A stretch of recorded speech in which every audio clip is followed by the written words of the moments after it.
Make use of me.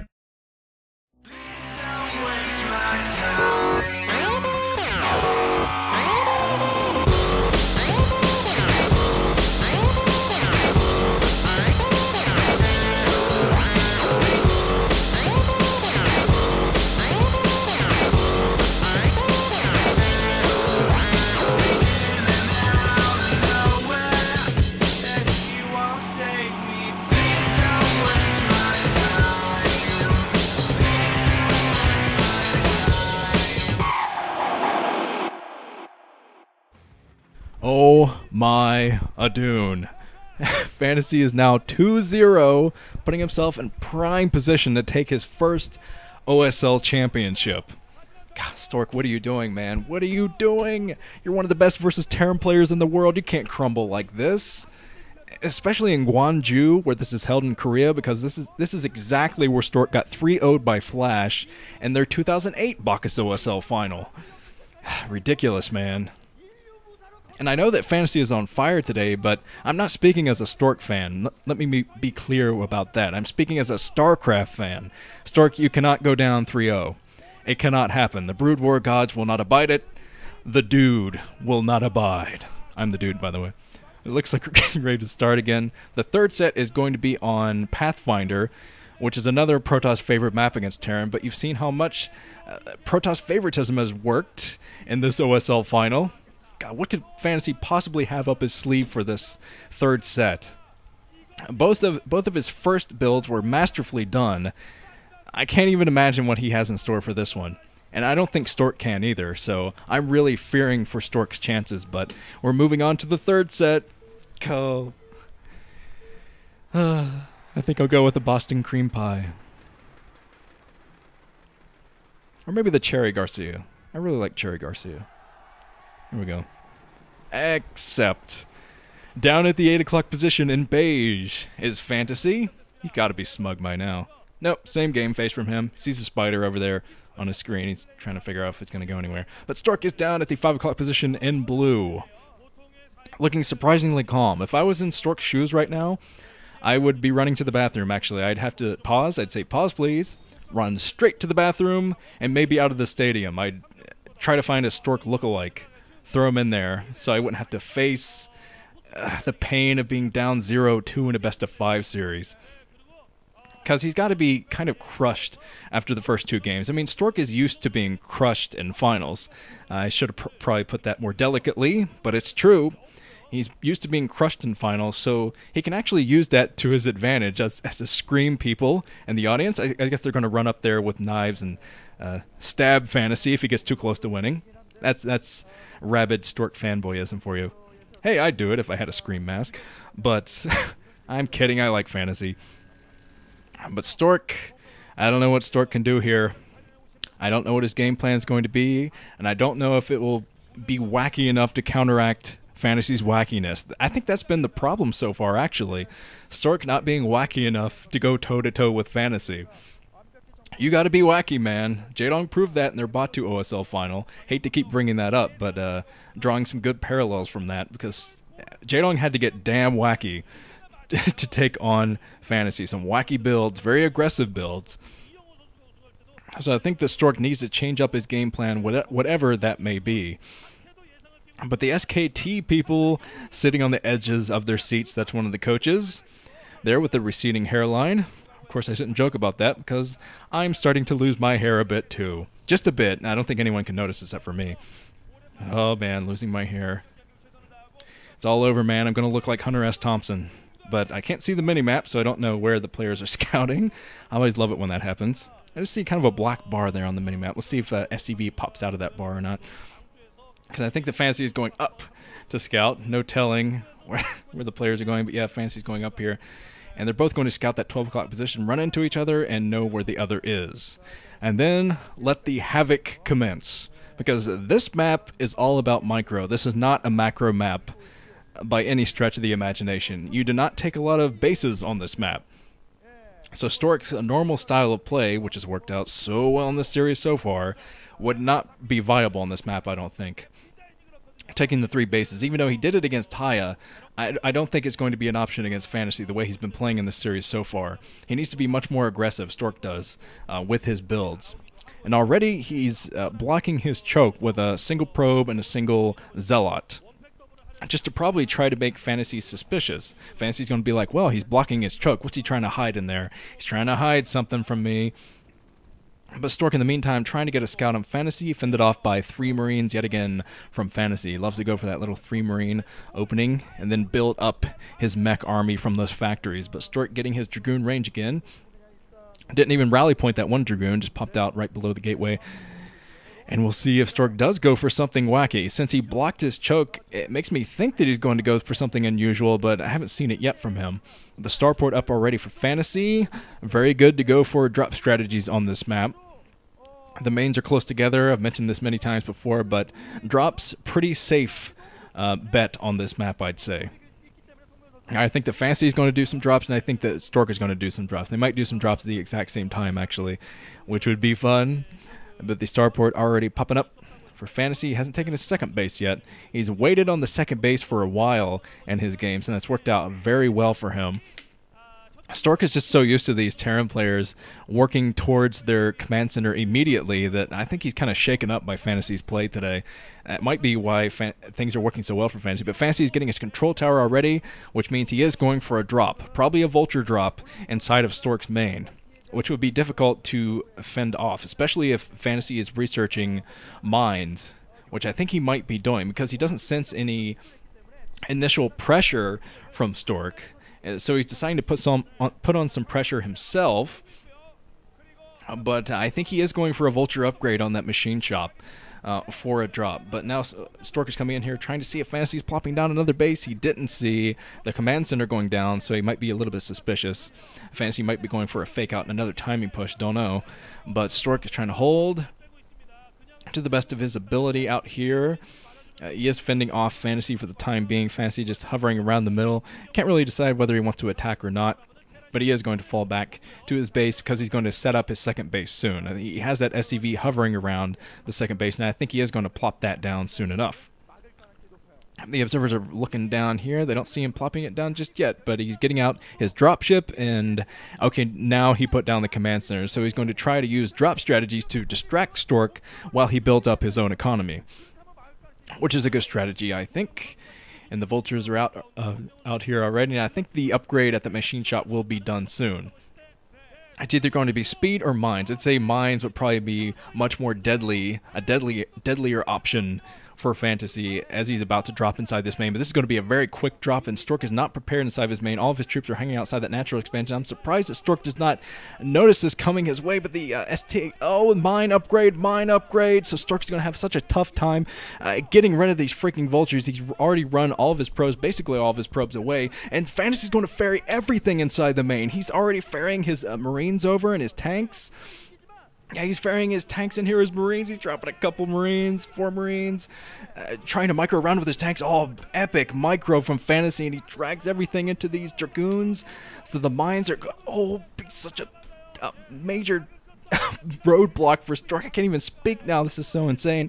From Fantasy, he's going to push the front too, and try to make use of the fact that Stork has most of his troops inside of the main by taking out probes at this natural expansion. Look at this micro, insane micro from Fantasy. Dragging more mines into more Dragoons. Stork is losing his entire force. Fantasy has not even set up his natural expansion yet, but the way he's playing right now, he might be able to lock this game down with just some Marines, a couple Marines, and 1 tank. God, he caused so much damage already, but luckily for Stork, he didn't snipe a whole lot of probes. He just sniped units, sniping a lot of Dragoons. A lot of Dragoons. That means that it's going to be a longer period of time before he can push the front and apply some aggressiveness to Fantasy. Fantasy is taking control of this game as he has done in the past couple of sets too. He's saying, you're going to play on my schedule, I'm not going to play on yours. Which means Stork, as I said, is going to have a tougher time applying aggressive strategies to Fantasy. So Fantasy is going to be sitting pretty on his 2 bases, mining from those 2 until he can get a larger army up, maybe ferry some more troops into Stork's main, but I'm surprised that Stork wasn't anticipating that drop, honestly. Because, I mean, drop strategies are so common on this map anyway, and knowing fantasy, you gotta expect a drop, man. But Stork already putting a pylon behind his natural expansion just to try to spot any tricky business there. But I think that Fantasy has caused enough damage here. He caused a lot of damage by taking down the amount of Dragoons that he did. And he still has mines here. Oh, Stork, you gotta be more careful, man. Gotta be more careful with the nicely positioned mines out there from Fantasy. Right in the path of where Stork would go to the natural expansion. But Stork, his observatory is in danger now. He's trying to get rid of that vulture harassment as natural expansion, but his observatory is going to go down. Hopefully he hits... hopefully he gets some observers out of that robotics facility before that thing went down. But now Fantasy is going to try to ferry some more troops in. I think he's testing the waters right now, seeing, well, if I ferry some troops in here, will it work? And he is going to ferry his tanks in. Maybe to the natural expansion. He's going to the southern side of Stork's main, and Stork is stretched very thin, trying to fend off all these different attacks at once. Luckily for him, he's still only working... luckily for him, the Fantasy is still only working off of 2 bases, so if he can fend off these attacks and take his 3rd base at the same time, he's going to be in a better position. But still, man, Fantasy is tightening the noose now, taking all the buildings he can, using the dropship to kind of get the vision there inside of Stork's main. But Stork is moving down the map now. I don't know if he's going to run into mines or not. Luckily for him, he has an observer out. He lost his observatory, but he managed to get out a couple of observers. Maybe just the one before that observatory went down. So, okay, Stork is going out there trying to do some mine clearing. That Zealot almost going down, though, and there's a nice pylon block there from Stork. That's going to help him out a bit, but not that much. Since there's a dropship there, Fantasy will just be able to drop his units to the other side of the pylon wall, and he's decided to take out the pylon wall. So Stork trying to take his 3rd base, but there was a mine there. Fantasy is just one step ahead of everything that Stork does. Oh, now Stork is coming in here. He does have an observer, so he will be able to get rid of this troop behind his base. But I'm not sure if he has... Yeah, he does have some troops inside of his main. Looks like he's learned a bit in this series now, and he has a few Dragoons at his natural expansion to protect that. But Fantasy is keeping on the pressure. He has a lot of space back here, too, to dance around. And Stork has blocked himself in with his own pylon wall. Oh, my God. So his Dragoons is running around in circles like, oh, where do we go? No, I can't walk over that. So the Dragoons moving up here. Stork is desperately trying to take his 3rd base, but unable to do so far. That one probe was sniped, and plus he's got to get rid of that mine that's hovering around there up at the 2 o'clock position so he can take that base for himself. But Fantasy laying even more mines and using that dropship's been so insane for Fantasy, so annoying. But Stork has got to be more careful. He's got to come in with his observer. He is doing a little bit of mine clearing and blocking his front with a gateway. I have a feeling he's going to cancel that soon. But he wanted to make sure that, he's going to snipe the dropship. He does not snipe the dropship. Oh, Stork, he was one shot away from taking down that dropship. But now Fantasy's going to be even more annoying with this thing. Drop it to the southern side, probably take it behind the natural. He's just going in a nice counterclockwise formation right now. Just to get rid of everything, but Stork is going to drop... Does he have anything in that shuttle? He isn't dropping anything on top of these tanks, so it makes me think that he doesn't. He's trying to build his Arbiter Tribunal and work up to Arbiters off of these 2 bases, but, oh man, mines all over the main. Stork... God, this is a perfect strategy from Fantasy. Perfect strategy from him. He's taking his 3rd base at the outside 8 o'clock. But this is just an epic strategy from Fantasy this entire series. And Stork, if he wants to fend this off, he's got to have Dragoons everywhere, basically. Hovering around each of his bases, behind his bases, to the side of his bases. He's got to be everywhere at once. And so far, he hasn't been able to spread out his Dragoons enough to do that. But Fantasy, at least Stork is getting rid of some of the troops out here, but running into more mines. And surprisingly, Stork still hasn't taken his 3rd base. He hasn't gone up there to get rid of that mine yet. And that's going to hurt him a lot since Fantasy's 3rd base just kicked in. He's going to have a lot of extra minerals to build these factories, lots of vultures. It's going to be a terrifying push for Stork soon. So Stork, I'd say his best course of action would probably be a recall build. Skip stasis, go straight for the recall, and get rid of those production buildings and scare Fantasy here.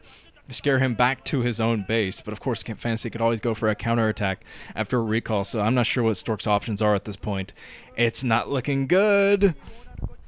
But Stork, he needs that third base. He is finally taking it now. I think he got rid of the mines at that 2 o'clock base. But here comes Stork now. He needs some zealots at the front to take most of the splash hits from these tanks. He doesn't really have them yet, so he decides to back off.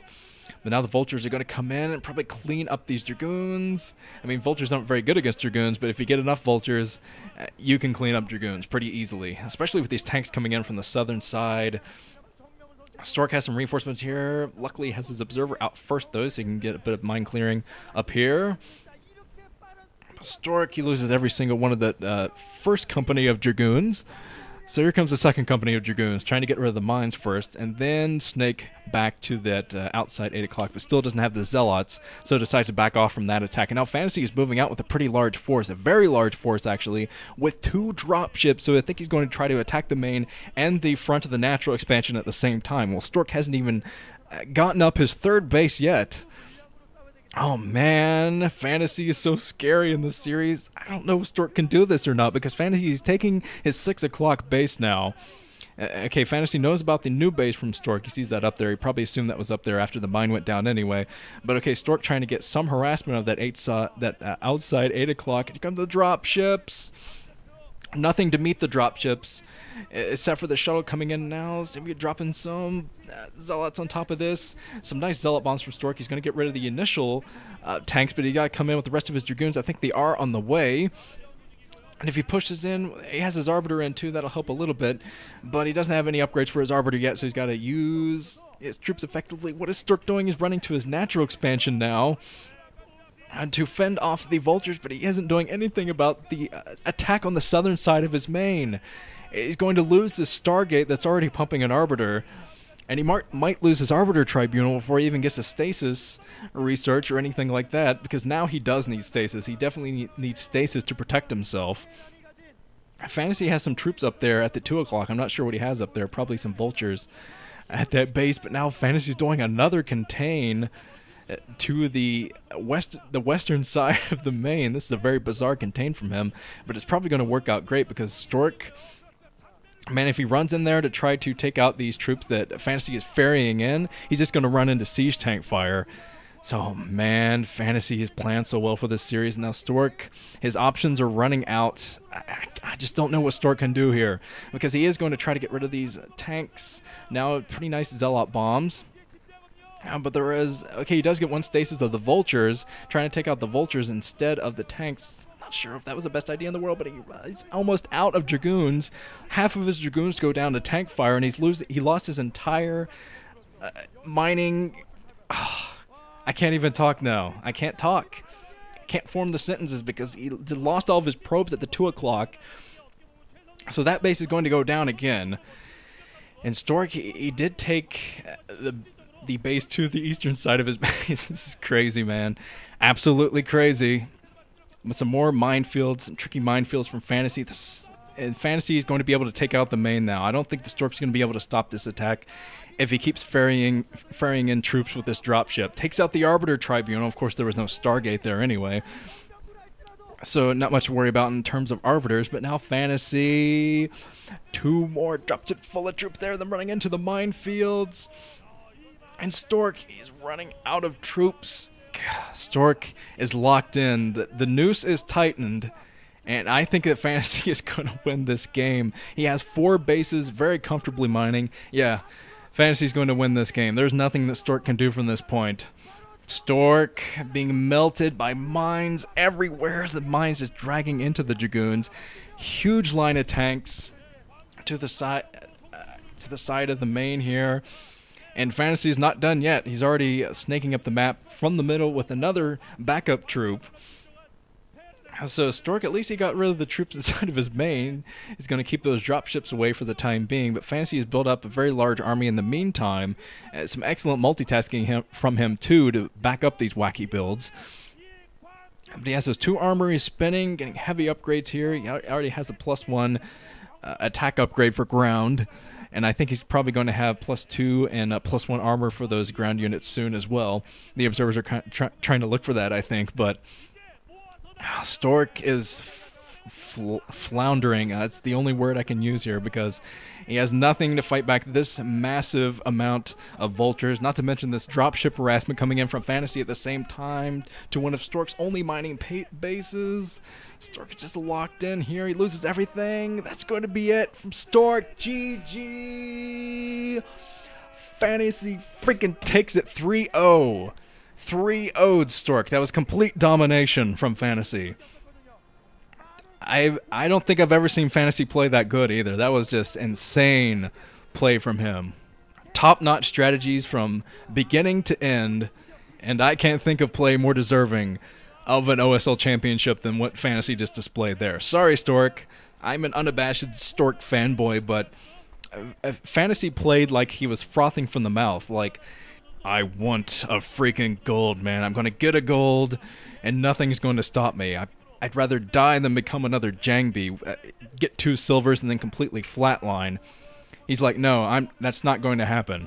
I'm going to win this freaking championship, no matter what it takes. And to be honest, Fantasy really deserved this. I mean, Stork already has his gold. He just would have gotten a second gold, but Fantasy didn't have any gold at all. He won the Pro League as part of his team, but he didn't have a personal accomplishment like this to put on his pro gaming resume, so to speak. So well played and well-deserved win from Fantasy. I can't take away a thing from him because he played like a madman. And I don't think I have anything else to add, really. That was a surprising final. I didn't expect it to go that way, obviously. I don't think many people did at all. But a satisfying final nonetheless. Even though my favorite player didn't win, he got to the finals. That's enough for me. Go Silver Surfer! And now Stork is the king of silvers, and he has his silver mouse.